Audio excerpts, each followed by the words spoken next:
everyone, this is Fazan Fasi from Data Leaders webinar series. So today we have Shamas Ahmed, founder of Adfolio International Educational Counselor, और उनके साथ हमारे साथ हैं रिदा Muqaddam, who is handling marketing there. अस्सलाम वालेकुम शमास. वालेकुम अस्सलाम Faizan. I hope everything's all right. अल्हम्दुलिल्लाह, आप बताएं कैसे हैं? Perfectly all right, doing pretty well, despite of all the fuss regarding COVID-19. Okay. We are very much alive and well. चलें, great. रिदा, आप कैसी हैं? मैं बिल्कुल ठीक. आप कैसे फैजान? अल्हम्दुलिल्लाह, all good, thank you. और शमास, जानना चाहेंगे आजकल क्या एक्टिविटीज चल रही हैं, क्या हो रहा है, वर्क पे किस तरह से फर्क पड़ा है, और उसके अलावा आपका हम जानना चाहेंगे कि आपका एक्सपीरियंस कि किस फील्ड में आप हैं और क्या चीजें कर रहे हैं. Thank you so much, Faizan, for conducting this session. And okay, to begin with, my name is Shamas Ahmed, and I actually started Adfolio with some of my colleagues from my previous company, and we started this venture around 4 years back. So, mera experience all in all in the journey of starting our own business and starting to provide something different to the students. ये बहुत obviously एक different experience था, नया experience था. इससे पहले लाज़मी बात है जब बंदा एक जगह पे जॉब कर रहा होता है या उस ऑर्गेनाइजेशन के कुछ रूल्स होते हैं, कुछ पॉलिसीज होती हैं, उसको उसने टेक ऑन करके चलना पड़ता है.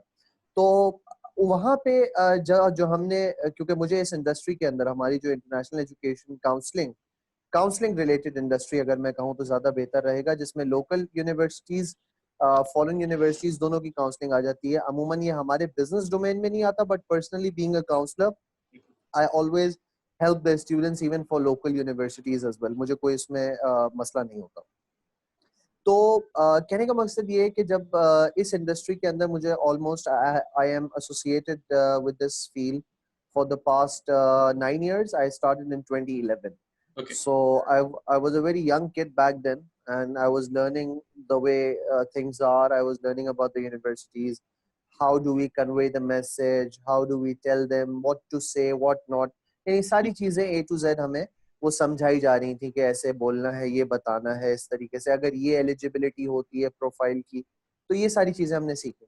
तो डिफरेंट ऑर्गेनाइजेशंस, मैंने 3 मुख्तलिफ ऑर्गेनाइजेशंस में काम किया, जिसमें पाकिस्तान की लीडिंग कंसल्टेंसी फर्म्स भी थी. और कुछ वहाँ पे मैंने बहुत सारी चीजें नई सीखने को मिली.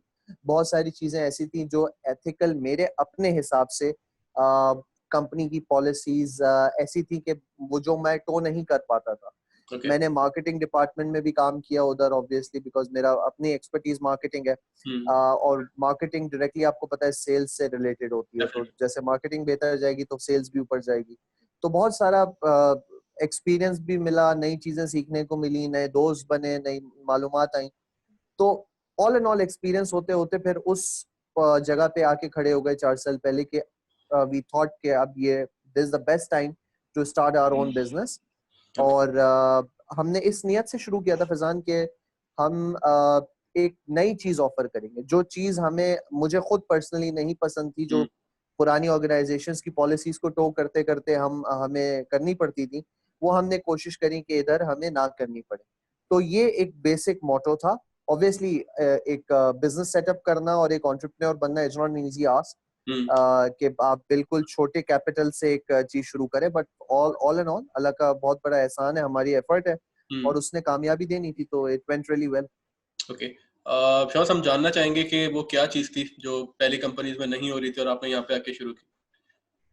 यार फैजान, ये बहुत इंपॉर्टेंट चीज है समझने के लिए. देखें, स्टूडेंट्स नॉर्मली क्या करते हैं जब हमारे पास आते हैं, तो उनका सबसे बड़ा मसला ये होता है कि वो हमसे एक स्पेसिफिक उनके मतलब की चीज सुनना चाहते हैं. Okay. वो मैं अभी पिछले सेशन में भी लास्ट वीक में ये बात बड़े क्लियरली स्टूडेंट्स को बता रहा था.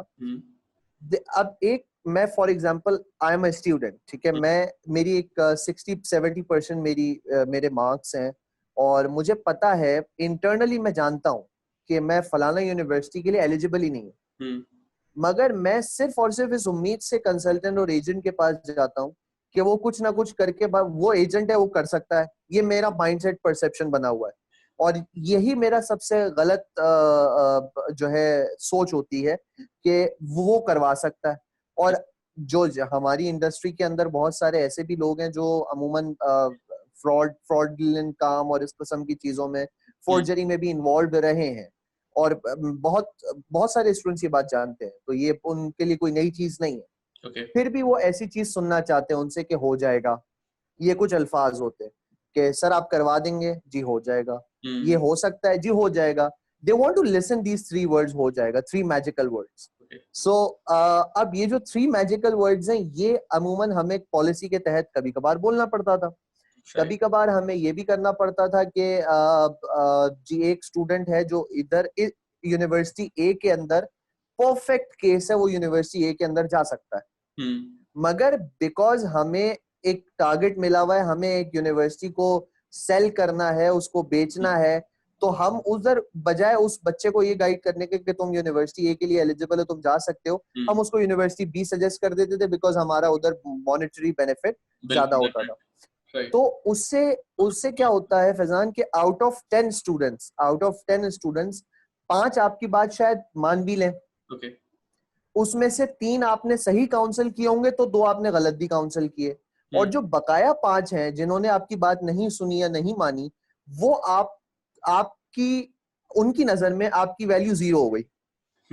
तो ये अपनी क्रेडिबिलिटी लूज करने वाली बात थी, और काफी दफा हमने खुद देखा कि जो शार्प किड्स होते हैं थोड़े, हम क्योंकि हमारे पास यहाँ पे पाकिस्तान में सबसे बड़ा मसला है लैक ऑफ इंफॉर्मेशन, उससे बड़ा कोई इशू नहीं है। लोग अमूमन प्लेट में चाहते हैं कि चीजें मिल जाएं, तो ये सबसे बड़ा फैक्टर था जो जिसकी वजह से मुझे पर्सनली ये फील हुआ कि हमें ये काम नहीं करना, भले हमें मॉनेटरी बेनिफिट कम मिले, but we should try to place the student according to his ability. जो वो चाह रहा है, अगर वो उसके लिए एलिजिबल है, अगर उसके लिए उसकी वर्थ है, तो उधर उसको जाना चाहिए, उसको वो चीज मिलनी चाहिए, ये हमारी कोशिश होती थी। सही। और किस माइंड थॉट के साथ वो विजिट करते हैं आपके पास? क्या उनका होता है कि बस बाहर निकलना है पाकिस्तान से, कहीं पे भी भेजते हैं, या वो होमवर्क करके आते हैं कि यार हमें यहाँ पे जाना है, या इतना बजट है हमारे पास, कहाँ हमारे पास क्या ऑप्शंस हैं? फैजान, दोनों किस्म के स्टूडेंट्स होते हैं। मैं अगर ऐसे बताऊं तो कुछ स्टूडेंट्स वो भी होते हैं जो कहते हैं जी आप हमें स्टडी वीजा पे भिजवा दें, और हम वहां जाके जो है जो भी करें वो आपका कोई कंसर्न, बस हमें स्टडी वीजा पे भिजवा दें, बस पाकिस्तान से निकाल दें। एक ये माइंडसेट है। एक ये माइंडसेट है जो घर से होमवर्क करके आ रहा है कि मुझे इस यूनिवर्सिटी में अप्लाई करना है, इस कोर्स के लिए जाना है, मेरा ये एम है, वो प्रॉपर माइंडसेट के साथ आ रहा है। फिर एक तीसरी कैटेगरी भी होती है जो आपको ज्यादातर उन जगहों पे मिलेंगे जहां इंतहा की हद तक लैक ऑफ इंफॉर्मेशन है। वहां आपको ये मिलेगा कि सर डन पे काम करवा दे। सही। ये मैं जितने भी लोग ये सेशन देखेंगे उनके लिए बहुत जरूरी है ये समझना कि ये डन का वर्ड क्या होता है।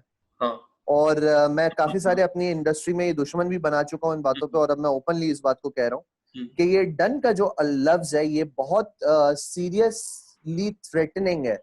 क्यों? क्योंकि डन का मतलब ये होता है कि फैजान, हमारी लैंग्वेज में कंसल्टेंट्स की, कि मैं आपका एडमिशन भी करा दूंगा, मैं आपका वीजा भी करवा दूंगा।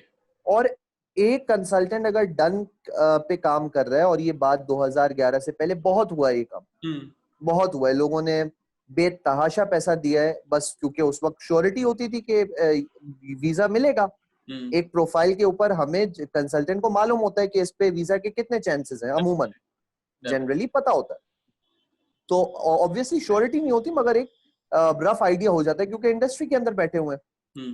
तो डन के ऊपर क्या हो रहा है, एक कंसल्टेंट ना सिर्फ मिसकमिट कर रहा है, वो अपनी और बच्चे की प्रोफाइल और अपनी रेपुटेशन भी दांव पे लगा रहा है। अब काफी लोगों को रेपुटेशन का तो कोई फर्क होता नहीं है, क्रेडिबिलिटी का उन्हें कुछ, मेरा ख्याल है क्रेडिबिलिटी के सी का भी मतलब नहीं पता होता होगा, तो उनके लिए तो कोई मसला नहीं है। For a person like me, मेरे लिए रेपुटेशन में जिसे कहते हैं कि मेरे लिए ऑनर, और ये कि एक स्टूडेंट कम से कम कुछ, ऑब्वियसली हर स्टूडेंट हमसे भी खुश नहीं होता, कुछ लैप्सेस ऑब्वियसली आते हैं, यूनिवर्सिटी की तरफ से लैप्सेस आते हैं, स्टूडेंट क्योंकि कंसल्टेंट इतना बदनाम है वो समझते हैं कि जी हमने किया है। तो ये जो डन वाला लफ्ज है वो स्टूडेंट काफी दफा सुनना भी चाहते हैं। वो जो डन वाला लफ्ज है वो उनको बोला भी जाता है, और वो होता है खुशी खुशी पैसे भी देते हैं, और काफी दफा वो काम होता है, काफी दफा नहीं भी होता।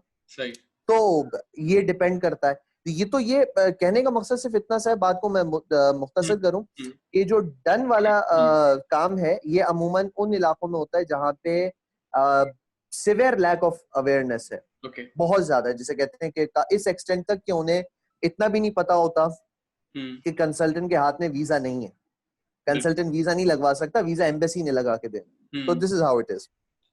फाइन फाइन फाइन फाइन, सही है। ओके, और अभी मतलब कि मुझे ये समझ में आया कि इसमें जितने भी केसेस आपके पास आ रहे होते हैं उसमें कुछ चांसेस होता है कि 50% हो जाएगा अप्रूव और 50% नहीं होगा, और ये चीज आप स्टूडेंट्स को ऑलरेडी गाइड कर देते हैं, बता देते हैं कि भाई आपकी जो प्रीवियस मार्क्स हैं वो इतने हैं तो ये चांसेस हैं आपके, इसी तरह से।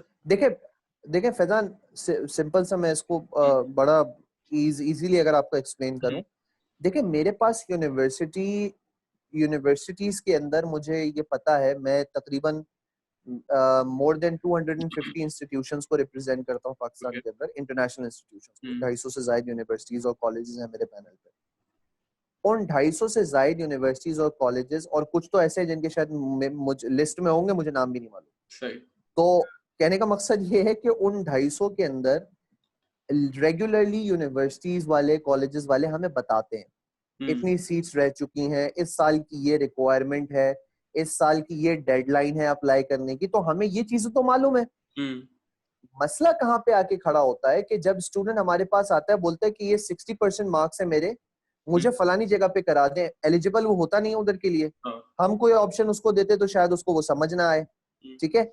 अब नेक्स्ट स्टेप क्या होता है, चले ये तो एक कैटेगरी हो गई, दूसरी कैटेगरी वो है स्टूडेंट की जो हमारे पास आए, एलिजिबल हुए, हमने उनका एप्लीकेशन फॉरवर्ड करी, और एप्लीकेशन फॉरवर्ड करने के बाद जैसे उनका एडमिशन आया, फीस पे करवाई, और फीस पे करवाने के बाद उनका वीजा वगैरह अप्लाई करवाया।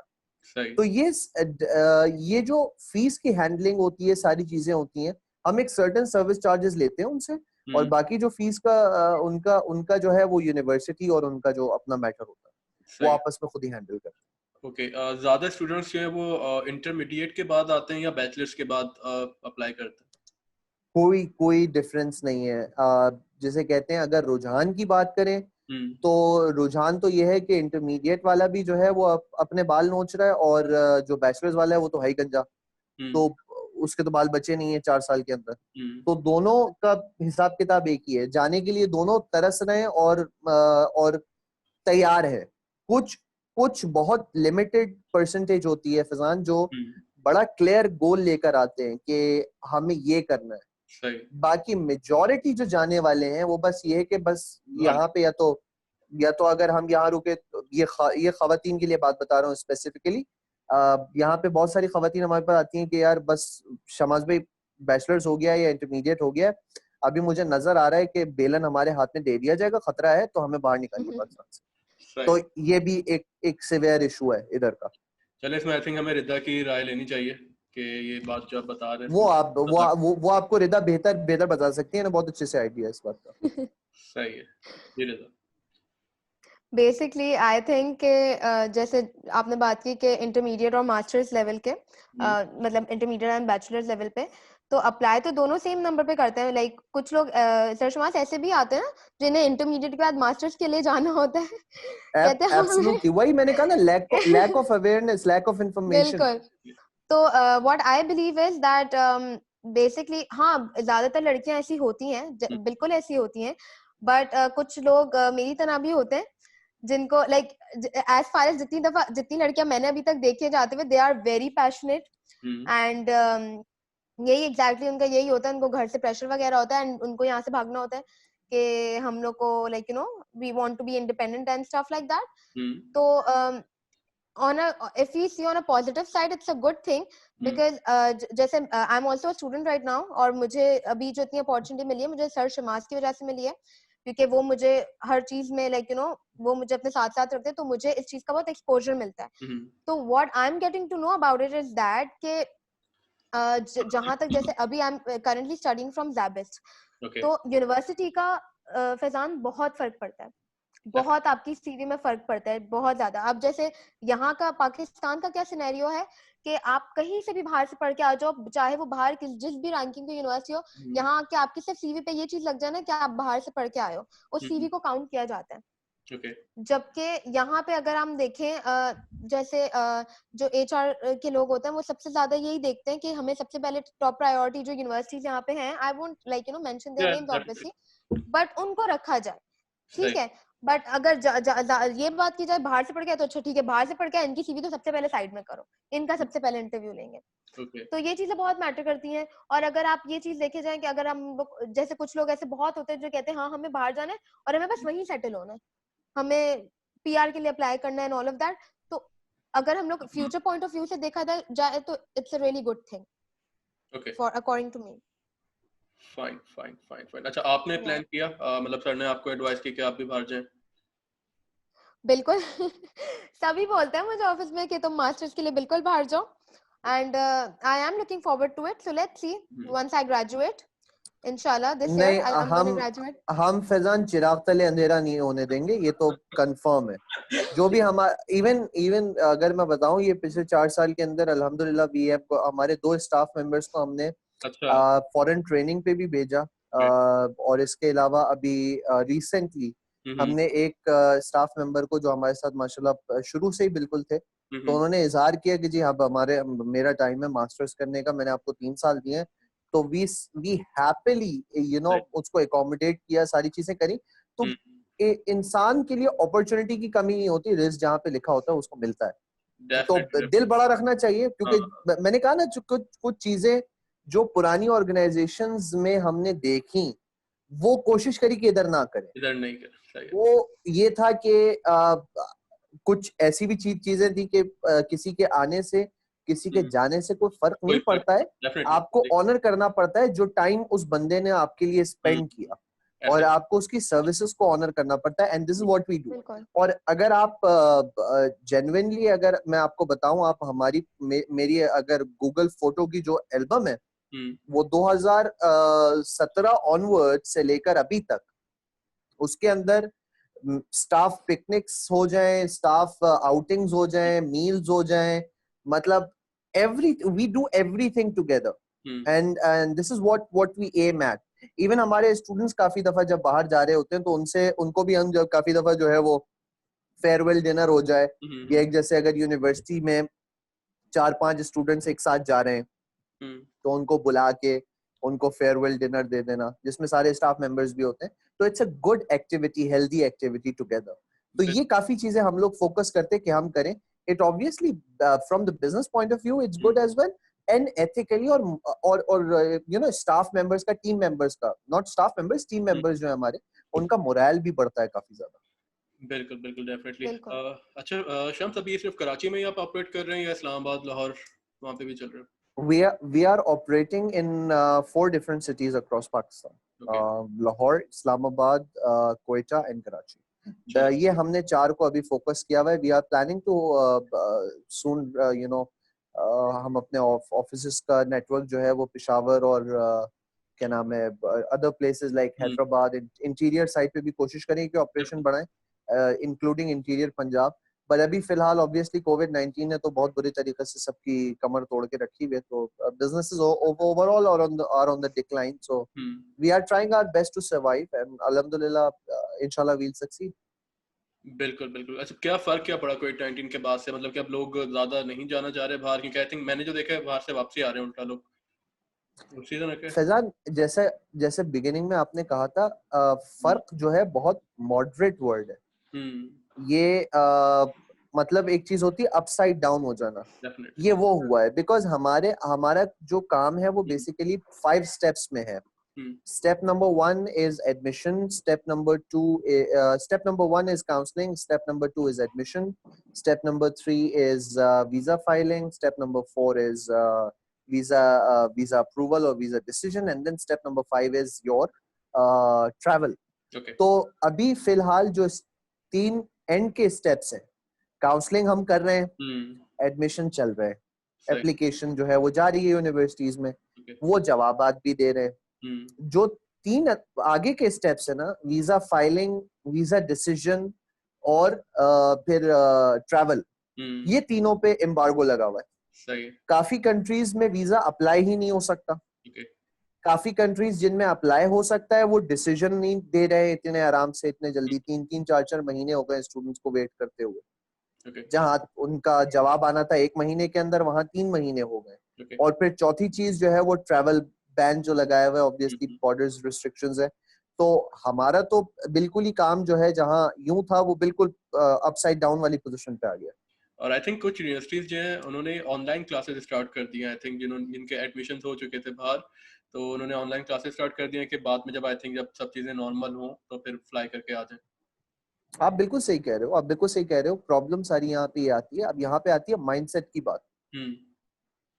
मैं उन स्टूडेंट्स की बात करूंगा जो कहते हैं कि हमें वहां जाना है, पढ़ना है और कमाना है, और कमा के अगले बारी की फीस निकालनी है। तो इसमें कोई हर्ज नहीं है, बट ये रियलिस्टिक भी नहीं है अप्रोच। मगर अगर आपकी कंट्री का 70-75% पॉपुलेशन जो आज बाहर जाना चाह रही है वो इस नजरिए से सोचती है, तो आप उसका कुछ कर नहीं सकते।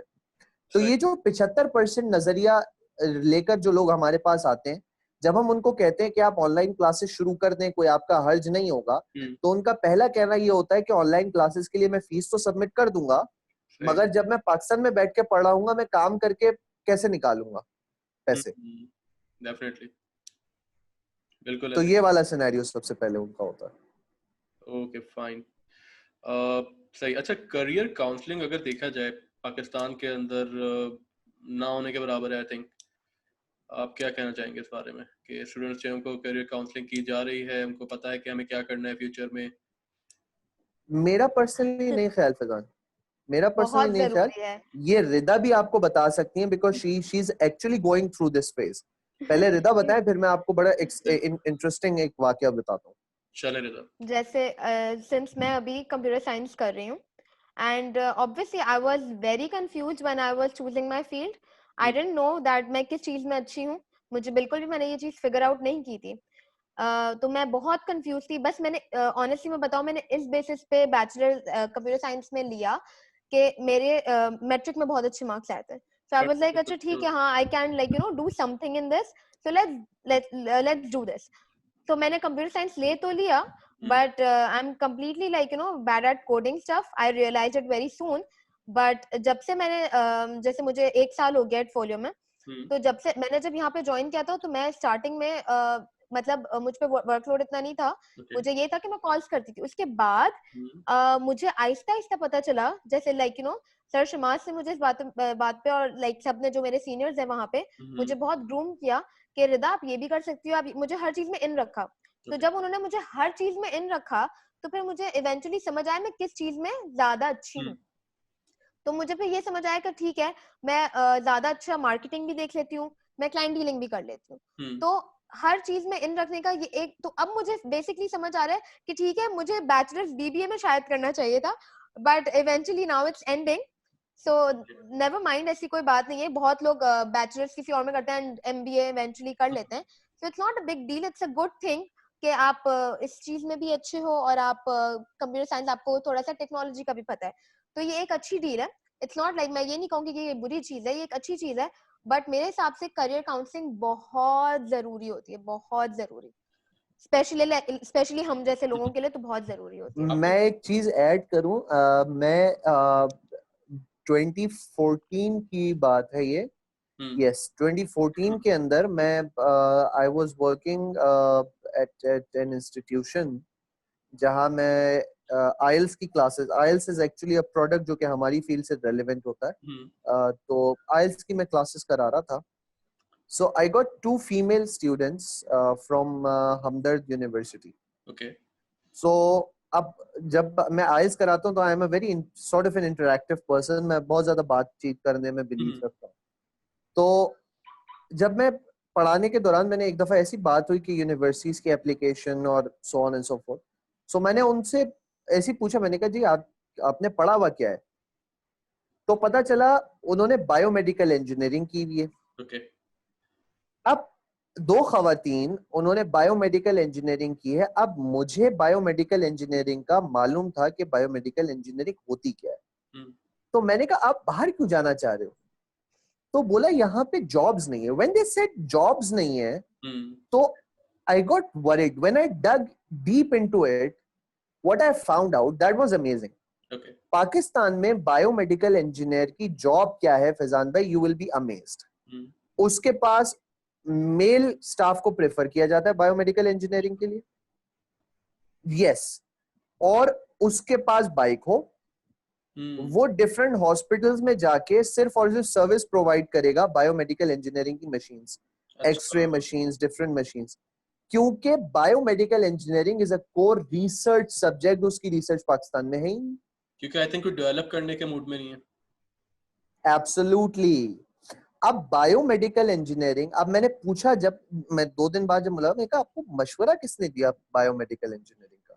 तो पता चला जी कोई दूर के चचा थे, वो कनाडा से आए थे, उन्होंने कहा जी biomedical engineering is a very good field, both of you should opt it, और उन्होंने जी सत्यानाश लगवा दिया. सबके चचा मरवा देते हैं. सही. हाँ. अब मैं एक बात जब भी काउंसिल करता हूँ, बिकॉज मैं अमूमन ए लेवल कॉलेजेस हो गए, इंटरमीडिएट कॉलेजेस हो गए, यूनिवर्सिटीज हो गई, मुझे ये बात काफी दफा फील होती है, और मुझे थोड़ी सी अब आप इसको इस तरीके से कह लें कि एम्बैरसमेंट भी होती है. जब भी मैं किसी यूनिवर्सिटी जाता हूँ तो ऐसे मक्खियों की तरह कहना नहीं चाहिए, but students you know rush towards me, कि जैसे जी मैं उनकी होप हूँ, कोई आखिरी उम्मीद हूँ मैं. सो I feel bad as well, क्योंकि काफी परफॉर्म नहीं कर पा रहे, काफी ऑलरेडी 2 साल के अंदर फ्रस्ट्रेट हो गए, कुछों को पता नहीं कि वो किस तरफ जा रहे हैं. सो जब मैं इस किस्म की कोई बात उनसे करता हूँ कि यार इसको आगे आप ये भी कर सकते हो, ट्रांसफर की तरफ बढ़ो, अगर नहीं समझ आ रहा लेट इट बी, छोड़ दो, आप उसको 2 साल और उसमें इन्वेस्ट करोगे. इस किस्म की बातें उन्हें चुभती भी हैं, फील भी होती हैं. काफी दफा यूनिवर्सिटीज की एडमिनिस्ट्रेशन वाले मुझे पसंद भी नहीं करते इस वजह से, तो उनको मैं इंतहाई नापसंद आता हूँ. तो ये भी वजूहात होती हैं बहुत सारी. तो कहने का मकसद सिर्फ इतना है कि काउंसलिंग हर लेवल पे वेदर आप you should at least have someone in the family even, और प्लस बच्चे को अपना माइंड भी ओपन करना चाहिए बहुत. आज के इंटरनेट के दौर में अगर बच्चे को सही तरीके से एक स्कूल काउंसलर या गाइडेंस काउंसलर या एकेडमिक काउंसलर या करियर काउंसलर सही तरीके से अगर बताए कि आपने ये करना है, तो वो बहुत अच्छा कर सकता है. अब इसके 3 पहलू हैं. बात को समराइज करूंगा. एकेडमिक काउंसलर्स स्कूल्स में नहीं मौजूद, जिसकी वजह से बच्चा गलत करियर चॉइस करता है, गलत फील्ड चूज करता है, जल्दी और लेता है वो, बस 9th में सिलेक्ट करना है. एब्सोल्युटली ये सिलेक्ट कर लिया. अच्छा, और नहले पे दहला फैजान भाई, यूनिवर्सिटीज के अंदर करियर काउंसलर नहीं मौजूद. तो अब जब करियर काउंसलर नहीं मौजूद, करियर काउंसलर का काम होता है वो जॉब्स बताए, वो प्लेसमेंट्स बताए. अब करियर काउंसलर बोलता है कि अपनी सीवी दे दो, मैं देख लूंगा क्या करना है. Literally this is happening in our universities, and आप भी सेम पोजीशन से गुजरे हैं. Rida is also going through the same position and many students are going through this.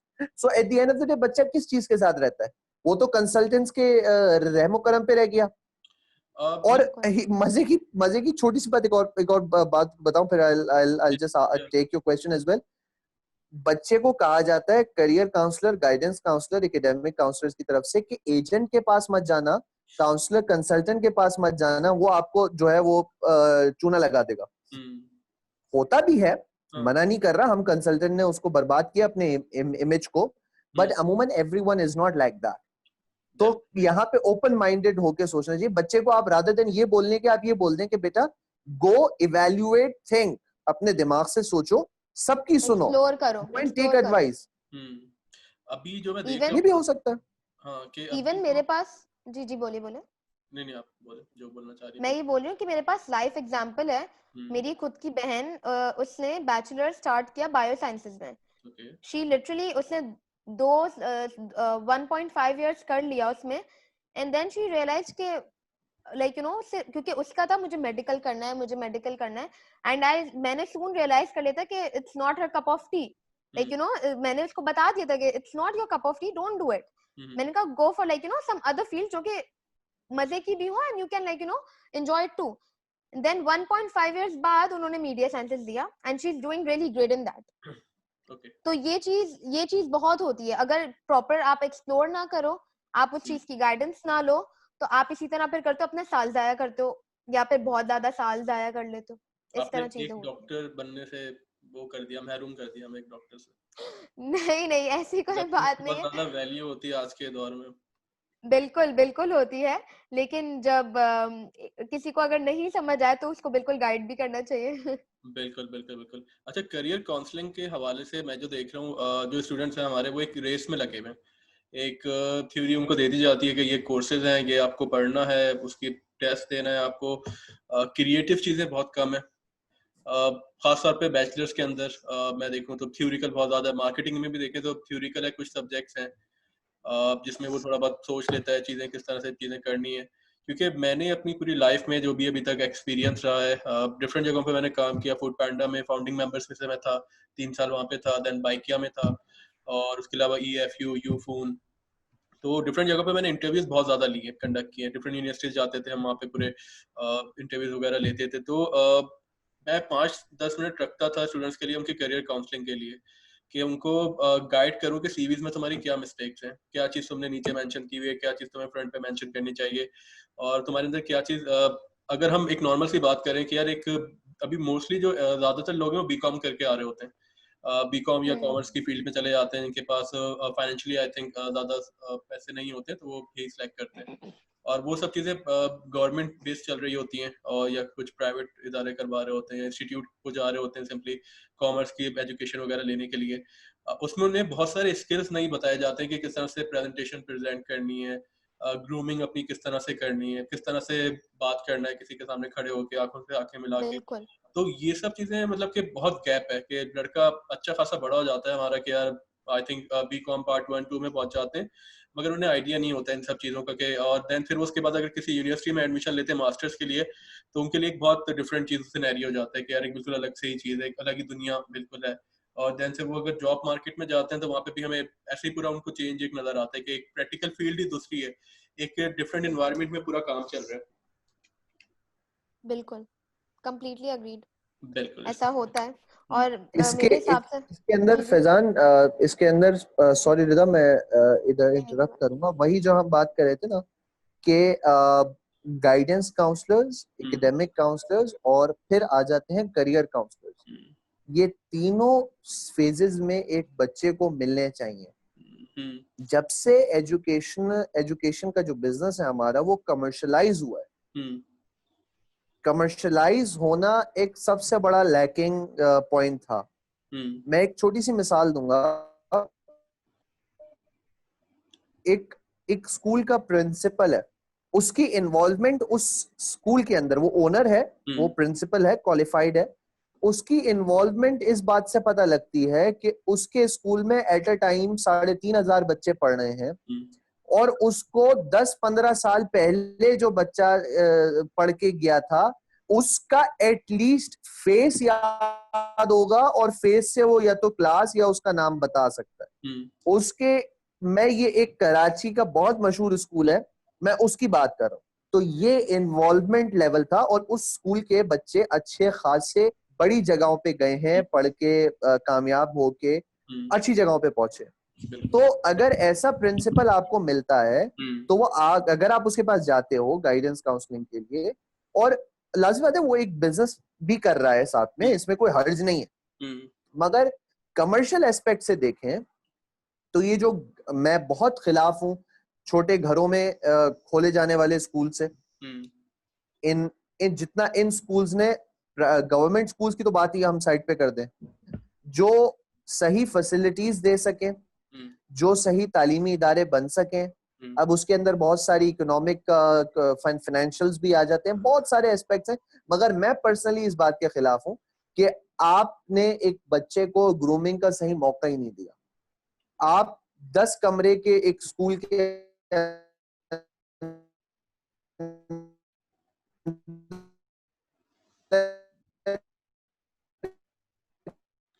Hang हो रहा है आपका आदमा, जहां पे ये खराबी आ जाती है तो यहाँ वहां पे कुछ फिर आपके पास बचता नहीं। तो ये सबसे बड़ा इसका डिसएडवांटेज है।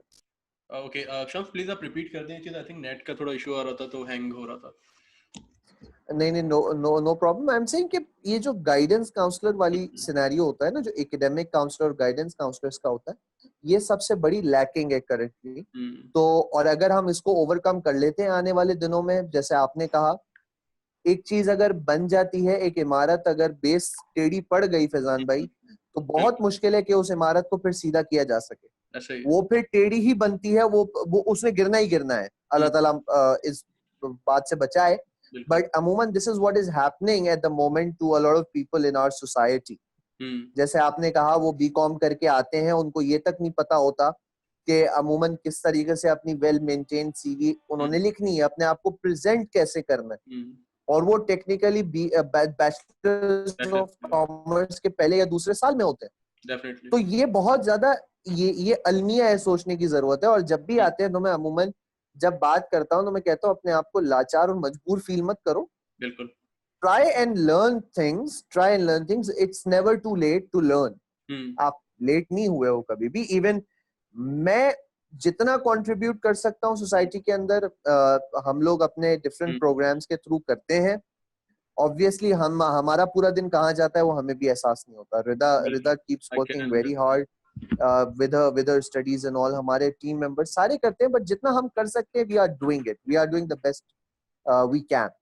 आई थिंक मुझे ये मार्केट में गैप नजर आता है कि अभी जो नए स्टार्टअप्स वगैरह आ रहे हैं वो अगर इस तरफ थोड़ा सा गौर करें और करियर काउंसलिंग की तरफ आए और प्रॉपर इसको एज अ फील्ड लेकर आए, और जो डिफरेंट स्कूल्स हो गए वहाँ पे जाएं, स्टूडेंट से मिलें, उनको गाइड करें, यूनिवर्सिटीज में जाके मिलें, और मे बी पेरेंट्स डायरेक्ट अपने बच्चों को लेके जाएं उनके पास, इतने अगर वो उनको इतनी सेंस हो जाए और वो जाके लेके जाएं उनको, एक दो दिन उनको टाइम दें, एक घंटा जाके उनके साथ बैठे, उनसे बात करें और देखें कि उनको इंटरेस्ट किस चीज के अंदर है, किस फील्ड के अंदर है, देन फिर उन्हें गाइड करेंगे किस तरफ जाना चाहिए। मैं आपको छोटी सी बात बताता हूँ। इधर भी 3 एस्पेक्ट्स हैं। कुछ स्कूल्स चाहते नहीं है कि ये हो, कुछों की नियत ऐसी है कि जैसा है चलता रहने दे, जब बस पैसे बन रहे हैं, चीजें हो रही हैं, आप होता रहने दे इसको। कुछ का एस्पेक्ट ये है कि ये अगर आ रहे हैं तो इनका अपना गेन क्या है। हाँ, ये एक अलग एस्पेक्ट है, कमर्शियल एस्पेक्ट हो गया ये। अच्छा, फिर पेरेंट्स, अब तीसरा एस्पेक्ट आ जाता है कि पेरेंट्स, बहुत सारे पेरेंट्स को मालूम ही नहीं है कि guidance counselling, career counselling itself होती क्या है। तो वो समझते हैं कि जी we are the best counsellors our kid can have. बिल्कुल। तो ऑल्दो एनीवन, नॉट, मैं अभी अपनी बात नहीं कर रहा, कोई भी शख्स हो, इवन मैं अगर हूं, तो मैं भी, I cannot be an expert in everything. This is a fact. Definitely. And similarly, वो पेरेंट्स भी हर चीज के एक्सपर्ट नहीं हो सकते। तो ये जो 3 कैटेगरीज मैंने आपको बताई, ये मिलके जो है ना, एक बच्चे को काउंसलिंग की तरफ आने से रोकते हैं। मैंने ये लिटरली खुद होते हुए देखा है। एक बच्चा हमारे पास आया, और ये एक दफा नहीं, कई दफा हो चुका है। वो अपने अब्बा को लाया because he is the money, वो डिसीजन मेकर है, वकील है, वो कफील है उसके। अब वो बच्चा लेकर आया अपने बाप को, क्यों, किस तरीके से, क्या। His father was not even ready to listen कि उसका बेटा सोच क्या रहा है। okay. और वो चले, हो गया, मिल गई ना इंफॉर्मेशन, चलो। So even this happens in front of us. अब इतनी बददिली से जब तुम आओगे अपने बच्चे के लिए, तो अगर वो सक्सेसफुल हो भी गया तो वो तुमको सिवाय ओल्ड होम के कहीं नहीं भेजेगा, which is technically wrong as well. Definitely, ऐसा ही। तो खराबी हर तरफ से मिलके होती है, मैंने ये ऑब्जर्व किया। So we have to do our best, collective effort से ये चीजें हल होंगी। इंडिविजुअल से तो मेरी नजर में बहुत मुश्किल है। May be I am wrong. बिल्कुल बिल्कुल बिल्कुल बिल्कुल। रिजा, आप कुछ कहना चाहेंगे इस बारे में? मेरे हिसाब से जैसे स्टूडेंट्स पे, बहुत सारे ऐसे स्टूडेंट्स मैंने देखे हैं जिन पे बहुत प्रेशर होता है कि मेरे तो अम्मी अबू यही चाहते हैं मैं डॉक्टर बनूं, मेरे तो अम्मी अबू यही चाहते हैं मैं इंजीनियरिंग साइड पे जाऊं। इवन मैं बोलूंगी कि मेरे भी अब्बू ने मुझे सजेस्ट किया था कि रिदा तुम इंजीनियरिंग साइड जाओ, बट मैंने इवेंचुअली जहाँ पे मैं एडमिशन टेस्ट देने गई थी, I fainted over there. I realise it's a very like famous institute in Karachi, and I fainted over there and I realized that I cannot survive over here. And then I like मैंने उसके बाद फिर अपनी university में admission कर लिया था, I like cleared it and I was like अच्छा ठीक है बस यहीं रहना है, मैंने और कहीं नहीं जाना अभी। तो मेरे हिसाब से एंड देन मेरे मतलब मेरे पेरेंट्स ने मुझे अंडरस्टैंड किया कि उन्होंने कहा ठीक है तुम अभी कर लो अपना डिसीजन, ताकि ये ना हो कि बाद में अगर तुम इस चीज में ना कर पाओ तो like you'll blame us that you people were the one who said कि नहीं ये करो and I'm unable to do it right now. So that's the thing. तो मेरे हिसाब से you should never force your children to like to pursue some like XYZ career. It should be their choice. They should explore and they should like and counseling obviously जो बात हमने की, counseling is very important. अगर जो बच्चा खुद figure out नहीं कर पाता उसके लिए तो बहुत जरूरी है। और ऐसे बहुत हैं, अगर हम 100% में से देखा जाए तो 90% ऐसे लोग हैं जो फिगर आउट नहीं कर पाते उन्होंने क्या करना है। 10% होते हैं जिनका फोकस होता है।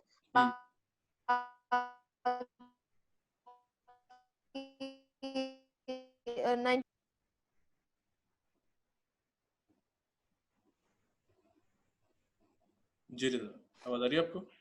बिल्कुल आ रही है। ओके फाइन, सही।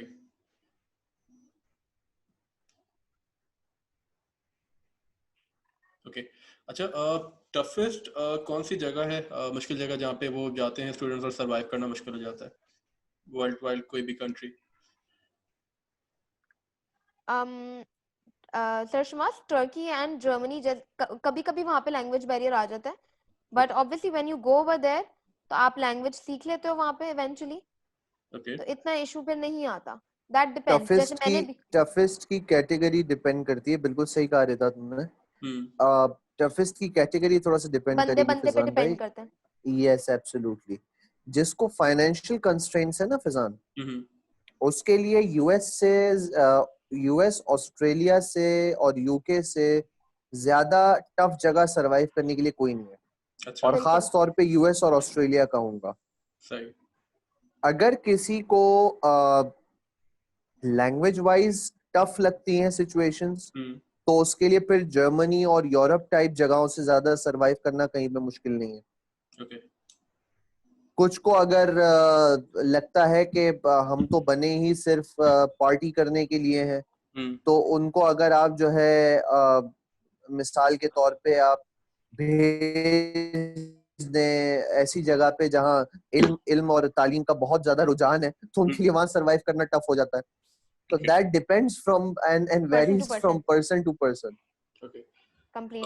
कोई ऐसे केसेस देखे आपने जो होम सिकनेस की वजह से वापसी आ गए और सब कुछ प्रोसेस? बहुत देखे हैं। अच्छा, बहुत देखे हैं सर, बहुत देखे हैं अपने करियर के अंदर, बहुत देखे हैं। और वो समझे कि बड़ा टफ होता है हमारे लिए वो हैंडल करना। ओके। कितनी दफा हम बता सकते हैं, कुछ तो माशाल्लाह इतने एडवांस होते हैं कि वो 4 साल बाद बैचलर्स करने के बाद होम सिक होते हैं। ओके। कुछ जाके जो है वो 4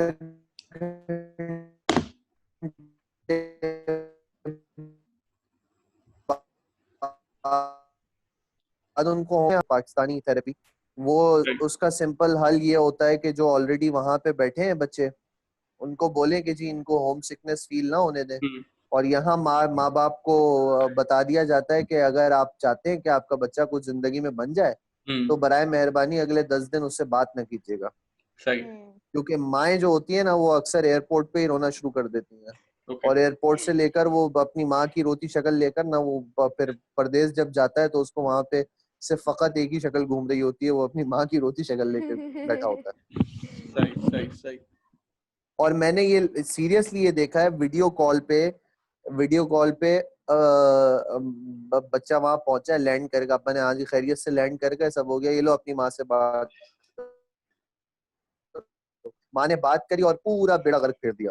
वो रोना शुरू, अम्मा रोना नहीं रोना नहीं रोना नहीं, और ये और वो।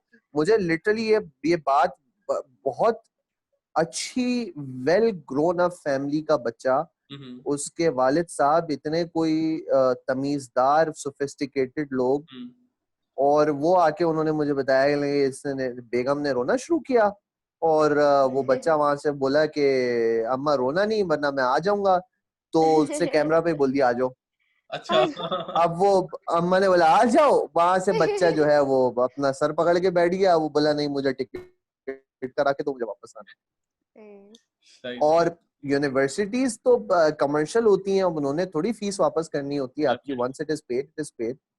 ऐसे ही ऐसे ही ऐसे ही ऐसे ही। पाकिस्तानी यूनिवर्सिटीज कौन सी वापस करती है? हाँ, पैसे तो कोई भी नहीं वापस करता। वो तो कहते हैं पढ़ना है पढ़ो, नहीं पढ़ना नहीं पढ़ो, घर बैठो। हाँ। अच्छा, स्कॉलरशिप्स का क्या होता है कि कितने स्टूडेंट्स हैं जो फाइनेंशियली इतने स्टेबल नहीं है, मगर वो उनको स्कॉलरशिप मिल सकती है अगर वो पढ़ने में अच्छे हैं तो?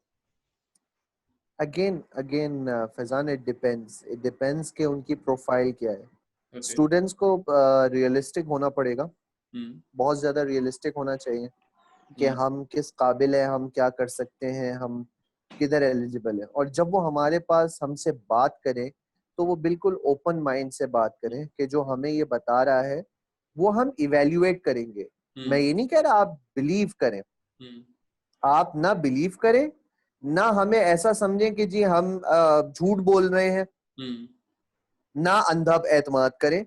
आप बिल्कुल खुले दिमाग से सुने, उसको इवेल्युएट करें, अपने आप को उस तराजू में रखें, और फिर अगर आपको लगता है कि मैं सही कह रहा हूँ या मेरे टीम मेंबर्स सही इंफॉर्मेशन दे रहे हैं, तो आप हमसे आके दोबारा मीटिंग करें।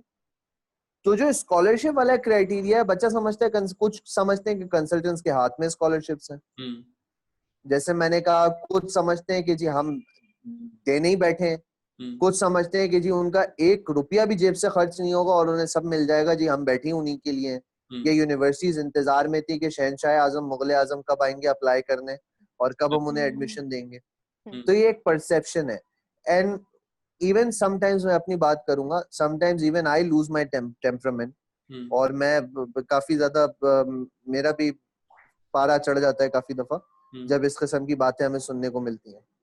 तो मतलब हम एयर टिकट भी करा के देते हैं, हम क्या करें, हम क्यों हैं इस दुनिया में?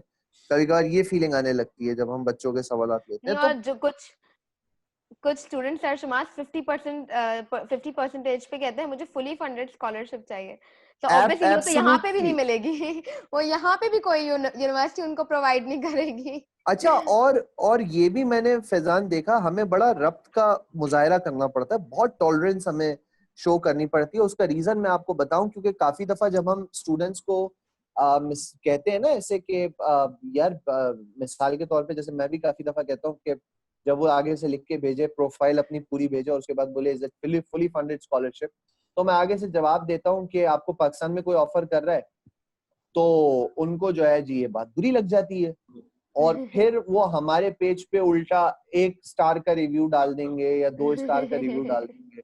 छोटी छोटी खुशियां होती हैं, करने दो उन्हें। काफी दफा हम स्ट्रेस्ड आउट हो जाते हैं, तो हम भी इंसान है, we are also human beings, पर टॉलरेंस कभी कभार इंसान का जवाब दे जाता है, हमारा भी जवाब दे जाता है।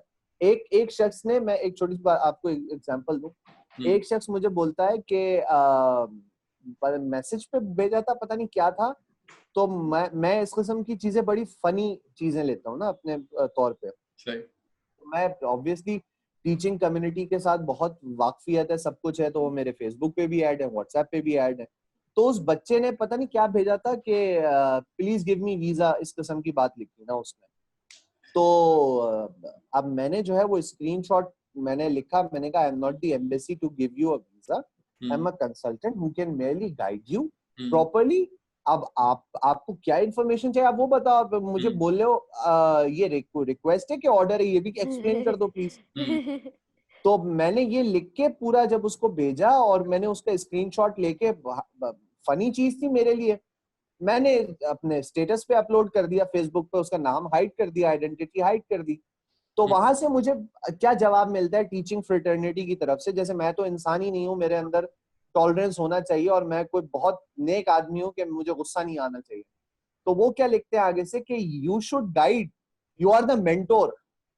मतलब सवाल जिस किस्म का होता है, जवाब इंसान को उसी किस्म का मिलेगा।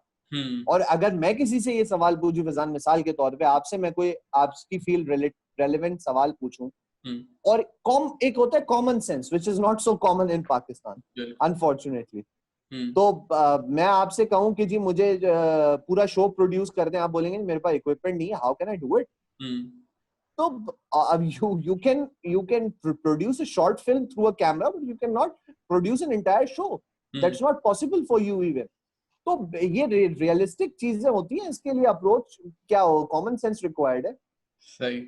Shams, what's the update of IELTS? IELTS अभी स्टार्ट हो गए पाकिस्तान में टेस्ट वगैरह लेना, या अभी? नहीं, अभी अभी फिलहाल कंप्यूटर डिलीवर्ड चल रहे हैं, बट पेपर बेस्ड अभी फिलहाल बंद है। कंप्यूटर डिलीवर्ड एक आइल्स का ऑल्टरनेट टेस्ट है, आइल्स, सॉरी मैं कट कर रहा हूँ आपको, माजरत। आइल्स का ऑल्टरनेट टेस्ट है डुओलिंगो, काफी जगहों पे एक्सेप्टेबल है माशाल्लाह। तो वो अगर स्टूडेंट्स लें तो वो आइल्स से कॉस्ट इफेक्टिव भी पड़ता है और आइल्स के मुकाबले काफी आसान भी है। Okay, fine. ओके, अच्छा, बस हम इसको एंड करेंगे। मैं चाहूंगा कि आप कोई एडवाइस देना चाहें उसके लिए जो कोविड-19 में बैठे हुए हैं, वो अपने कैसे यूटिलाइज करें अपने टाइम को, और क्या एडवाइस है आपको? मैं फकत इतना कहूंगा कि रियलिस्टिक रहे, अपनी रिसर्च खुद करें, ओपन माइंड से कंसल्टेंट से मिलें, जितनों से बात कर सकते हैं करें, उसके बाद खुद इवेल्युएट करें कि कौन क्या बोल रहा है। फैक्ट्स एंड फिगर्स को इजीली आप इवेल्युएट कर सकते हैं इंटरनेट के थ्रू, गूगल आपके पास अवेलेबल है। जो कंसल्टेंट कोई बात कह रहा है, अंधा एतमाद करके ना उन्हें पैसे दीजिए, ना उन्हें मशकूक निगाहों से देखिए। हो सकता है वो सही हो सकता है वो गलत हो, एनीथिंग कैन बी पॉसिबल। आपने ओपन माइंड से सोचना है, आपने अपने लिए जो बेहतर डिसाइड करना है वो आपने करना है। बट किसी के फैक्ट्स को स्टेटिस्टिकली हवा में मजाक में नहीं उड़ा देना। नंबर वन, कोई एक बात कह रहा है तो वो लाजमी सी बात है कुछ सोच के ही बोल रहा होगा, या अगर आपको लगता है कि वो नहीं सही बोल रहा तो आप उसको चेक कर लें। मेरी नजर में this is the best way to do it. नहीं, आपने और बाकी एडवाइस दी है ये कि जितने ज्यादा लोगों से मिलेंगे उनको एक चीज तो ये कि उनकी नॉलेज में इजाफा होगा, उन्हें पता चलेगा क्या क्या चीज। एब्सोल्युटली। और देन फिर वो खुद जज भी कर सकते हैं कि क्या चीज उन्हें अडॉप्ट करनी चाहिए जो उनके फेवर में है। एब्सोल्युटली फैजान, माइंड ओपन होता है, एक्सपोजर मिलना बहुत जरूरी है, माइंड का ओपन होना बहुत जरूरी है, और अपनी प्रोफाइल को रियलिस्टिकली जज करें, अपनी प्रोफाइल को रियलिस्टिकली इवैल्यूएट करें। ये ना सोचें कि जी यूनिवर्सिटीज आप ही के लिए बैठी हैं, ऐसा नहीं। यूनिवर्सिटीज जिनके लिए बैठी हैं उनके ग्रेड्स बहुत अच्छे होते हैं, उनकी प्रोफाइल भी बहुत अच्छी होती है, उनको वो अपने पास खुद बुलाती है, बकाया लोगों को खुद जाना पड़ता है। तो बहुत इसमें बहुत बड़ा फर्क है। ओके, प्रीता, आप कोई एडवाइस देना चाहें? मैं भी यही बोलूंगी कि बहुत एक्सप्लोर करें, अपनी खुद की रिसर्च बहुत रखें। लाइक यू नो, अभी सिंस सोशल मीडिया पे हर चीज ही मौजूद होती है अब, तो उनको स्टूडेंट्स को चाहिए कि वो खुद भी अपनी रिसर्च पूरी रखें। जब वो आए तो बिल्कुल ऐसे ना हो कि लाइक यू नो बिल्कुल फैंटेसाइज करें कोई चीज। हाँ, हम जा रहे हैं, जाते ही साथ में जॉब मिल जाए, हम अपने नेक्स्ट सेमेस्टर की फीस दे दें। Obviously it's not possible. You have to be very realistic and you should always like you know do your research as well. कहीं पे भी जाएं, आप कोई यहाँ की यूनिवर्सिटी भी देखें, तब भी आप अपनी रिसर्च पूरी रखें। एंड यू शुड नो कि आपको खुद अपने अंदर ये सेल्फ इवैल्यूएशन करनी होती है, इसको हम स्वॉट एनालिसिस भी कह सकते हैं। वो करें कि what are your weaknesses and strengths, चीज कर, ताकि उसको पता चल सके कि वो किस चीज में अच्छा स्टैंड करे और उसने किस चीज में वर्क ज्यादा और वर्क करना है उसको, और अच्छा किस स्किल को अपनी पॉलिश करना है। हर बंदे के पास कोई ना कोई स्किल होती है, उसको खुद फिगर आउट करना होता है। ये मेरे हिसाब से, चाहे वो जितने से जितना भी ज्यादा कह सकते हैं निकम्मा क्यों ना हो, स्किल उसके पास जरूर होती है, उसको खुद फिगर आउट करना होता है। ओके, बस मैं ये एक चीज ऐड इसमें करना चाह रहा था कि स्टूडेंट अगर मूवी देखने जा रहा होता है तो वो रिव्यू देख के जाता है, कौन सी मूवी मुझे देखनी है, कौन सी अच्छी है। मगर जब वो क्लास लेने आ रहा होता है तो वो रिव्यू करके नहीं आता कि आज मुझे क्या चीज पढ़ाई जाएगी और क्या चीज मुझे पढ़ना है। बस वो आके बैठ क्या चीज पहले पढ़ा चुके हैं। हाँ, बस वो टीचर्स के आश्रय पे होता है कि वो बस पढ़ाना शुरू कर दें और मैं वो चीज। बिल्कुल, तो ये सब चीजें चल रही होती हैं। थैंक यू शम्स, आपने अपना टाइम निकाला और हमारे साथ। रिदा, आपका भी बहुत बहुत शुक्रिया, आप आए और आपने इन्फॉर्मेशन सबके साथ शेयर की। चलिए सर, अपना बहुत ख्याल रखें, इंशाल्लाह फिर मुलाकात करेंगे आप सबसे इंशाल्लाह। Thank you so much for Faizan for having us. Thank you. Allah Hafiz. Allah Hafiz.